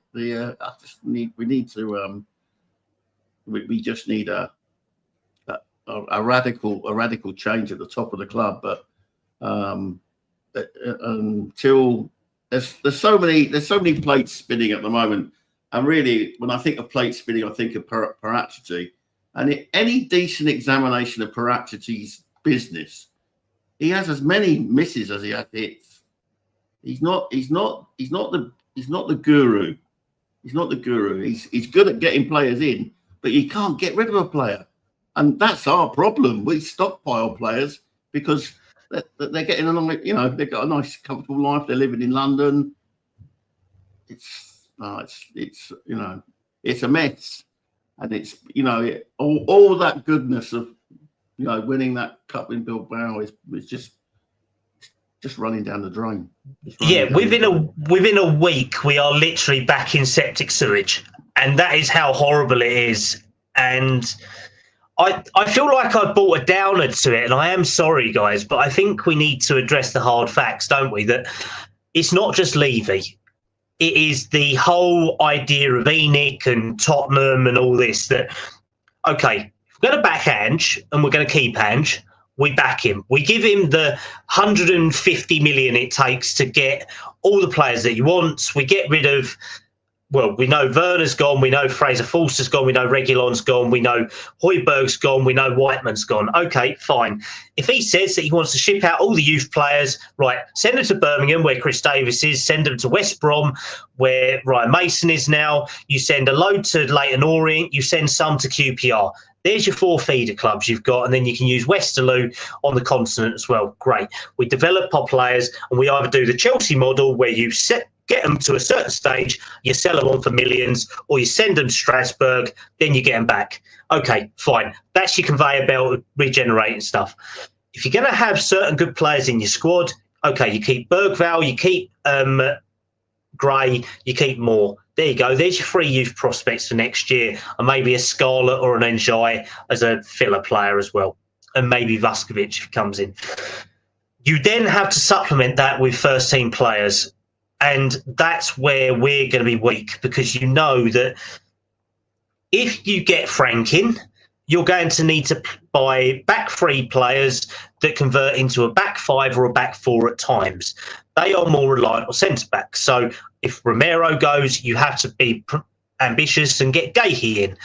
Left back, we ain't got hope because we've got Udogie. So if you're going to do it, you go and buy a proper left back who's good. You don't go and buy Carl Walker-Peters as your first team left back. You know that's what the club will do. He's a free transfer, an opportunity. If you're going to bring him in, you bring him in as third choice. He plays your Carabao Cups and your FA Cup games in your early rounds. The same if you want to bring a young left back in, you bring in Dennis Sirkin from Sunderland. We've got a buyback clause. The whole principle about it, and even like this, David Clark saying, Sane, great player, Sane. We all loved him when he was at Man City. Spurs don't pay more than 200 grand a week at the moment. Son's our captain. We're not going to get Sane on 280 grand a week. If he's going to drop to 150 to 180 grand, fine. But it's not going to happen. Sane is a better player than a lot of clubs are. So that's what we've got to be realistic. We need another left winger. We need another right winger. We need a 6. We need an 8. We need a better centre-back than Dragusin. Danso, very dependable squad player. Not my first choice, though. Probably a better right-back. Spence I like, but I don't think he's at the level. We need a backup goalkeeper. Kinski's too young. Vicario is very good with his feet, but he couldn't catch a cold. Let's put it that way, and we've got to be realistic. Our squad is not built for the Champions League at the moment, and I think I've been chatting shit for quite a bit. So, right, Sean, I'm going to come to you, mate, because we've got to make a bit on transfers. So tell me what you think we need. Not players, but what positions. And let's have some fun with this, because I know we can rip some shit up on this one. Well, to be honest, you're quite spot on. Keeper-wise, again, I like Vic, but all goalkeepers are supposed to be good at shot stopping. It's the rest of the part where I'm worried about. As you're saying, Kinski and Keeley are both 22 and they're not ready right now. But that's where another problem gets into. Definitely need cover left back, cover right back. I've got no problem with Spence, but if Spence is ambitious in any type of way, he's not going to try and stay at Tottenham to try and fight with Porro. He's got to move to a club where he can actually get first team. Midfield is a must. We can't rely on doing the madness of a Basuma, Sarr, and Bentancur 3. I know it helped us win the cup, but we can't be relying on that kind of crap. Creative midfielders. Maddison's 28. Yeah, we can't rely on that. Kulu's got to be injured probably for the whole season, so we can't rely on him. I know they're looking at Angel Gomez and players like that, but I'm not really trying to go into names. Definitely need another left winger. Right winger we need. Whether Johnson stays or not, we need cover. I'm not trying to bring in Yang and all of that for... It's Champions League football. If we got into the conference, I get it. But this is Champions League football now. Solanke, I like the brother, but he's my backup striker. I grew up watching Tottenham with Defoe's, Robbie Kings, Berbatovs, even Pavlyuchenko's, like people who could find the net very frequently. But I do like Solanke. I'm not going to take nothing off him. We just haven't utilised him as a player. The amount of players we need, and I'm not talking about backup players. I want players who are going to either go straight into the first team or fight for the first team to get into it. We've not got the money to do that. It just won't happen. So regretfully, players like Donnelly, they're going to have to stay. They're going to have to stay. They're going to have to get bit part football because we're not going to be able to buy in the numbers. And my one fear is to go into the next season without the numbers. The quality, I know we're not going to get. We never have the quality. But the numbers, I don't believe we will have. And of course, we definitely keep Ange. We really need the numbers because we know he's got worked into the bone. So that's what I'm worried about. I'm worried stepping into a new season with lacking. We didn't have a big enough squad last time, and we just about made it. Obviously, we won it, but we just about scraped it. We were at the final thinking, could we lose another player? So going into the Champions League is a worry. Ange said that we didn't have a proper pre-season last year, so that means he's going to work an even harder this pre-season.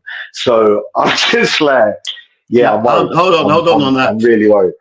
No. What Ange said about pre-season says that he overcooked them pre-season, and okay, nice. Yeah, no, that's good. Yeah, that's good. He overcooked them, and he will change that for this season. But is he going to get that chance to do that? We're still going to fucking Korea, though. We're going out to Asia again.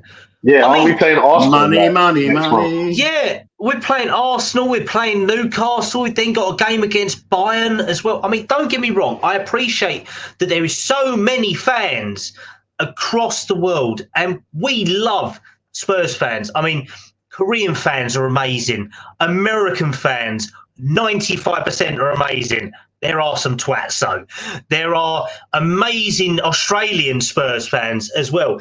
I mean, there is been so many people watching tonight all the way around the world, and you guys have been absolutely amazing with your comments. So many new people tonight, and it's been such a pleasure for me because, I mean, Harry's doing his GCSEs and he's thanking everyone on direct chat with me at the moment. So to my panel tonight, to every viewer that's out there and everyone that does watch this has been one of our best shows in so long, and thank you so much to everyone for that. And this is why it's so great and why we're still going, because, I mean, Sean and the Right Show could have just gone, right, you're a twat, leave him, just leave him on his own and all that, and jumps it. But we're having such a laugh tonight because there's so much to talk about, and the fact that we need players.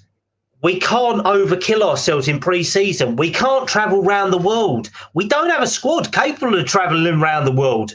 We've still got England fixtures this summer. So, I mean, hopefully James Maddison and Solanke had injured their legs so they can't go. Get rid of... I mean... We've got the AFCON midway through the season next year.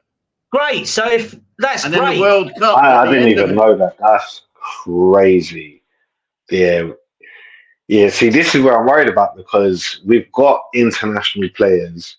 We've not got enough players to really fill the bench when we lost a couple players last time. So, I mean, I can see us using all our youth players. In Ange's first season, we got lucky when the Asian tournament took place and Son went away, and Richie went through that purple patch and scored about a dozen goals. But without that, we would not have finished as high as we did in that first season. And, you know, it was fifth. The previous year, we were at eighth, and we lost Harry Kane. All good. Oh, Kallum. He's frozen. Let it go. Hey, I hate that song. But yeah, no, this is the thing with Tottenham at the moment. They're supposed to be so happy, and we're just going through horrible drama because of the owners of our football club. Whereas we don't deserve this as fans. We should be thinking about, I don't know, just the fact that we're going to go into the Champions League. Who are we going to get in that draw? Who are we going to get in that draw? I want Bayern at home, Real Madrid away. No, seriously, I want Bayern at home, Real Madrid away. They're my two what I really want, just because I want Kane to come to the lane and get smacked. I really want that. And then after that, I'm not too... I want some teams what, as fans, we've been dreaming to see our team play, even though we're worried about playing them type of teams. I want us to really have the hardest run possible. So then if we do go and win it, no one can talk to us. Say, oh, you had an easy run. Hey, we beat who we had to beat, mate. How are you feeling about the Super Cup now you've seen what PSG did to Inter last Saturday? That works. Still, that's nothing. Don't worry. How we set up with Saar, Benton, Core, and Basuma in the middle. Come on, no high-line suicidal football. Hey, we'll be fine. They'll be so worried that they're thinking, why aren't these guys doing anything? And then back post Johnson, Whether it's a tap in, whether it's a deflection, who cares? No, seriously, because Spurs are Spurs and how everything's gone, we all end up beating PSG 1-0 just to make it even saltier for the Arsenal fans. Yeah. Let me just give you a little bit of context to it. So obviously we play the Super Cup on the 13th, don't we? And I believe our first game of the season is the weekend after that. It could only be Spurs that we will win the Super Cup and we'll lose to fucking Sunderland on the Saturday or Sunday 1-0 to a Chris Rigg long-range shot. And I am captioning that now that is how it will go. Tweet it out, pin it to everyone's notice board. That is how our season will start. But no, I mean, obviously Super Cup is another great opportunity, and I know we'll cover that closer to the time. But let me just come to you guys on this one. Why is it, since the rule change on the amount of young homegrown players have to be in a squad, with only clubs struggling to conform because no other club has any problems conforming? I think it's because every other club will happily pay off the FA and probably pay off UEFA to cover it up, whereas we're self-sufficient. It's just our self-sufficient is crap in the way that I think we do it, isn't it? So it's such a difficult one when you think in the context and the grand scheme of things. But in all honesty, our squad this summer or this year, when it was in the Europa League, our homegrown quota was, in terms of club homegrown, Austin, Whiteman, and I believe it would have been maybe Will Lancashire or Dane. That's literally. I think they're both counted. They were both counted as under 21s. Those Lancashire. Really? I think it was just the two keepers, and that's why we couldn't select one of our foreign players in the initial squad, because we haven't got club trained. And the problem is, to get club trained, they need to be with us for 3 years, but then we're sending them out on loan and that counts against them. And, we just don't seem to be able to catch a break. And plus, we normally release the players who are club trained when we're not in Europe. So we think, we're not, because this is what Daniel Levy does. He doesn't really believe in Tottenham. Just like with the Tell deal, I'm hearing that it's turned to the obligation now because he put in getting qualified to the Champions League. And at that time when we got him, there was no way we was qualifying for the Champions League. He's a cheeky bastard like that. And this is why things come back to bite him. No, exactly. It's such a weird one. I mean, this is quite funny based on the Sunderland comment as well. David Clark's worst day as a Spurs fan happened against Sunderland at home. Like an idiot, I travelled from Leicester by home, but then it had to be busting, and on the return, we lost 1-0. One of the most difficult ones for me was I actually travelled up to the Stadium of Light about 10 years ago, and it was one of them games. I think it was against Newcastle that they were playing, and I was in the Sunderland end, and literally all I know is walking down that high road to the Stadium of Light, there's pubs and job centres. That's all I saw, and it's really not good. I mean, literally it's job centre pub, job centre pub, job centre pub, job centre pub. It's really, and it's nothing against Sunderland. It's just not a preferable place, but you know that we will win against Man City this season. We will get wins against probably Man United. We will get wins against Brentford. We will lose to Leeds. We will lose to Burnley. We will lose to Sunderland. We will lose games that we should do where they just close us out. So that kind of links into it.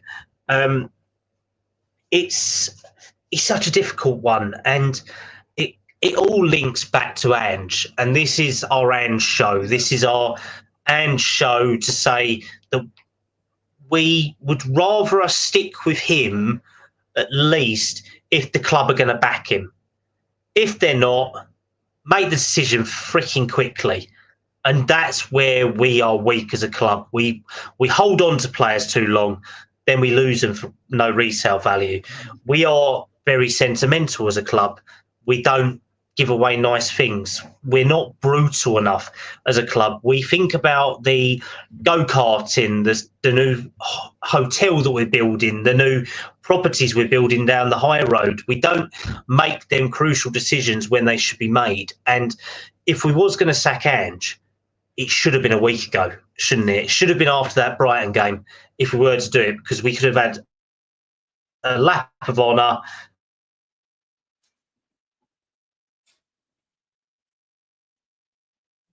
Cool. Yeah, no, it's true. If we'd have done it on that game, like as in before the game, already had it announced. So this guy be the last game he manages. He gets to do the whole lap of honour. He gets to be there for the bus parade, all of that. I feel like that would have been a perfect sign off. There's not much more you can do with this club when you know the owners are not going to back you and help you go to where you need to go. Done his season 2 off. But if we'd announced that Ange was going on the day of the Brighton game, they'd have burnt the stadium down. I mean, look at the support the manager now has. You know what I mean?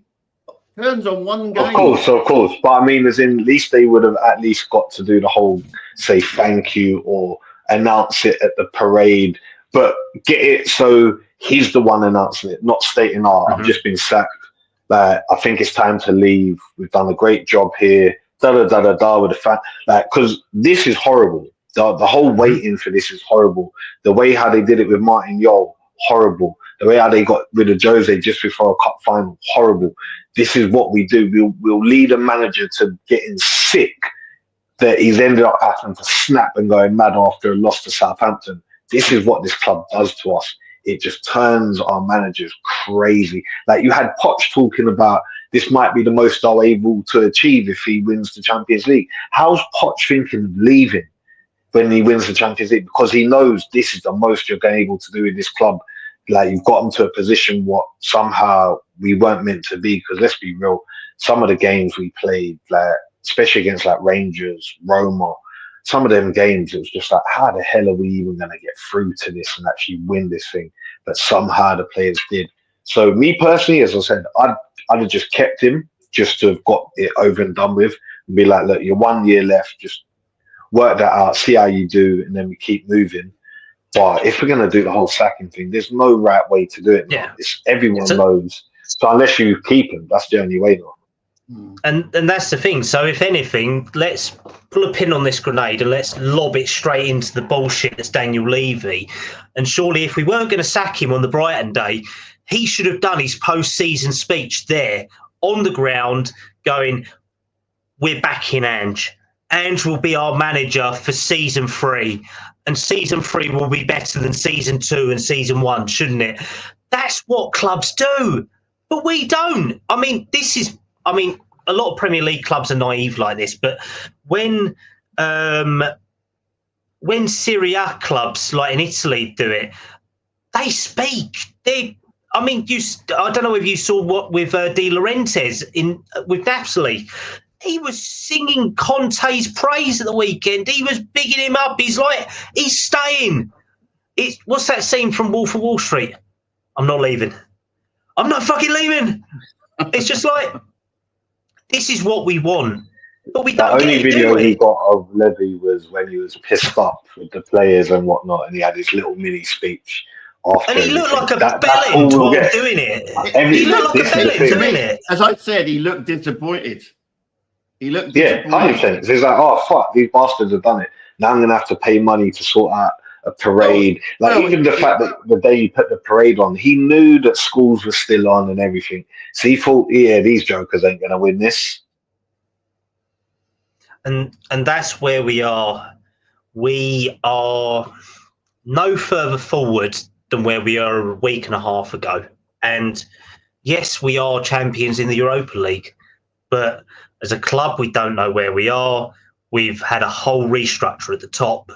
We have had one of our own coaches leave. We've got players leaving as well. So literally, I think where do we go from here?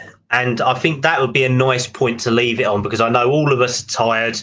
We've been going for nearly 2 hours, and this has been amazing. And there is all these links about Daniel Levy going and retiring. There's all this stuff about the directors going.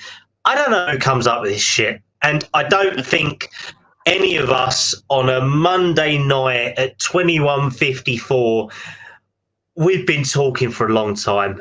And I think it would only be fair for us to come to an end on 2 fair and reasonable questions.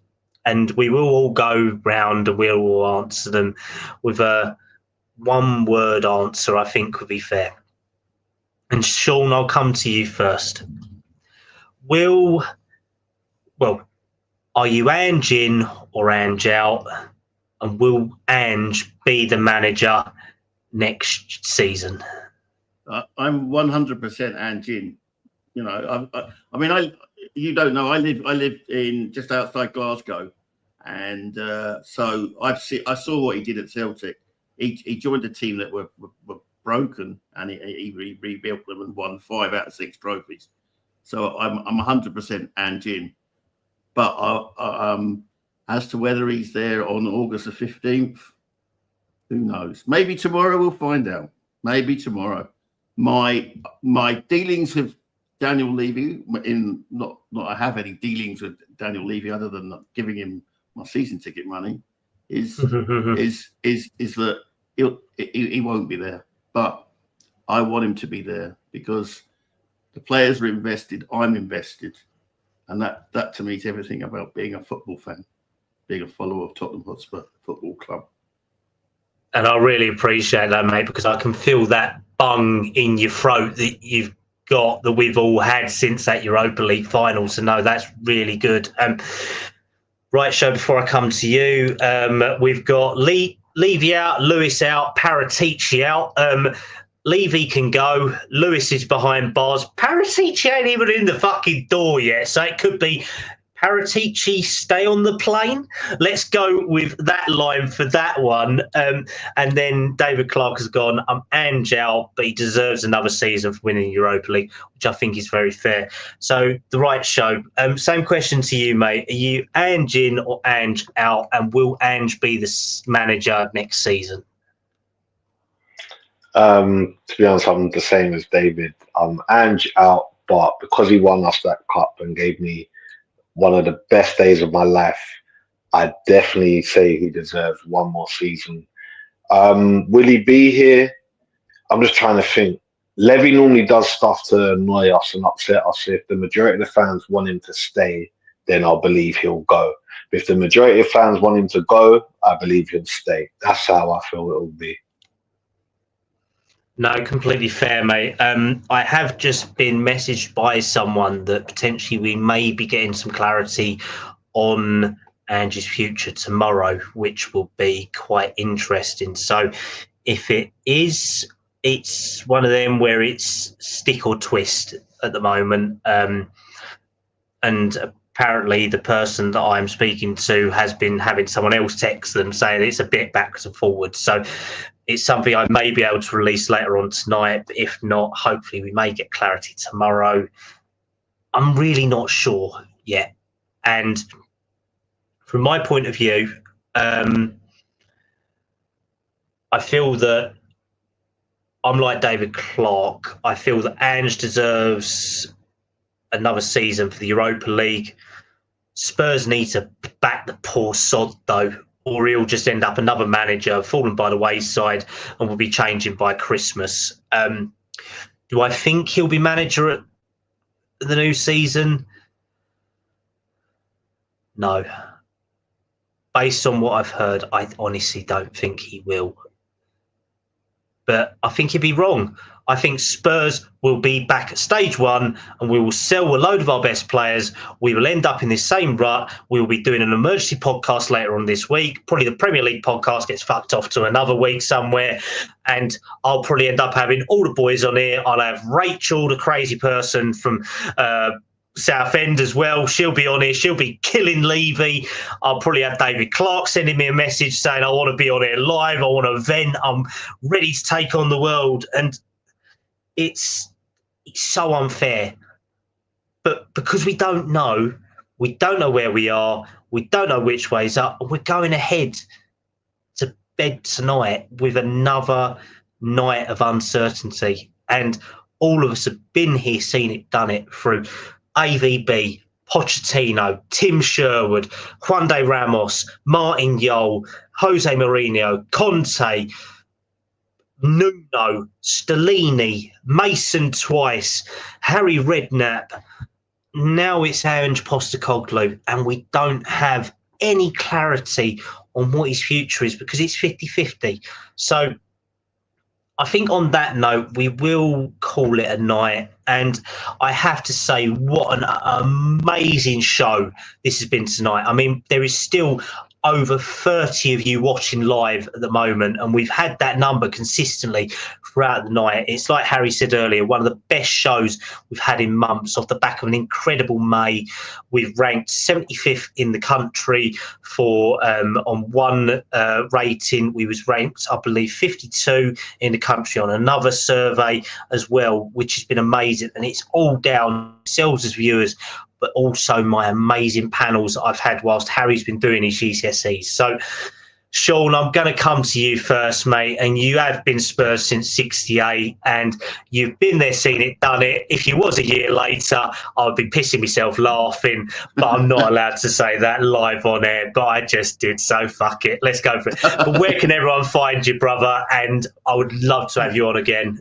I've actually been scaling back my social media on a mental health issue, referring back to Travis's original pitch earlier in this podcast. So I'm not really on X or Twitter. I'm on Blue Sky. If you're, but that's probably the only place that you'll find me, to be honest. But I'm not really, and possibly on Insta. But no, I'm not really. I don't really do social media. It's improved my mental health, and I'll tell you what, I'm glad that I'm not on Twitter at the moment with what's going on at our club. No, I fully appreciate that. But unfortunately, I cannot switch off to that because I have to keep bringing these lovely content shows to you guys. I will be on there Wednesday again. I will have to sit there scathing through it tomorrow as well. But I definitely really appreciate everything from you tonight, Sean. And the Right Show, you've been amazing as always, mate. Where can everyone find you on X, TikTok, and YouTube, please, man, as well? Thank you everyone for having me again. You can find me on X, TikTok. I'm normally on X just chatting shit, sending for Arsenal and the rest of the scumbags. But yeah, to be honest, it's true. Is that like Sean was saying though? I was doing videos, I started doing videos on the day where Mikey Moore, Ajay, and Kallum all got their game. And to be honest, the last couple of weeks was getting hectic. I said to myself, I need to stop. I need to get away from all this madness online. And then we went and won the cup. So yeah, I'm back. I'm back with a bang. But yeah, it's always a pleasure coming on here and helping out. No, you guys are more than welcome to be back on with myself and Harry going forward as well. Obviously, a big up to Travis and Simone as always, two regulars and two mates of mine as well, and of Harry's. So obviously, don't forget to like and subscribe, all of this. Harry will be back in a couple of weeks once he finishes his GCSEs. Then I get to go on a long-earned break, to be honest, because I've been doing at least 2 or 3 shows a week at the moment with Joseph helping me out. So this has been amazing. It's been turbulent. It's been tiring. It's a very dark time, and we will get there, and we will know more when it comes to Wednesday. I mean, on Wednesday night, I will be with some amazing podcasters as well to do a post-season review. So it will be Barney, JJ Codger, it will be Craig, it will be the Wolves Premier as well, and I believe someone else. It will be a great show. We will probably cover more on Ange as well on there. So if anyone does want to come and tune in, give that a like and subscribe as well to all that Harry's doing. And if you want to go and check me out as well, it's Kallum Stubbs 97 on X. I do co-host at Levy, not at Levy, but fuck being a co-host of him. That was Donna Cullen. What have I just signed me up to? But yeah, so I'm a co-host at Part Lane Podcast. I'm also at Scarfey Spurs Talks as well. And a big thank you to everyone in the chat, and a big thank you to some of the great content creators for Spurs out there. Let's jump straight out of this and let's have a little moment of peace and say that we do want Ange to remain. Because we just want some stability at this club going forward. We may not preferably like him in everything that he does.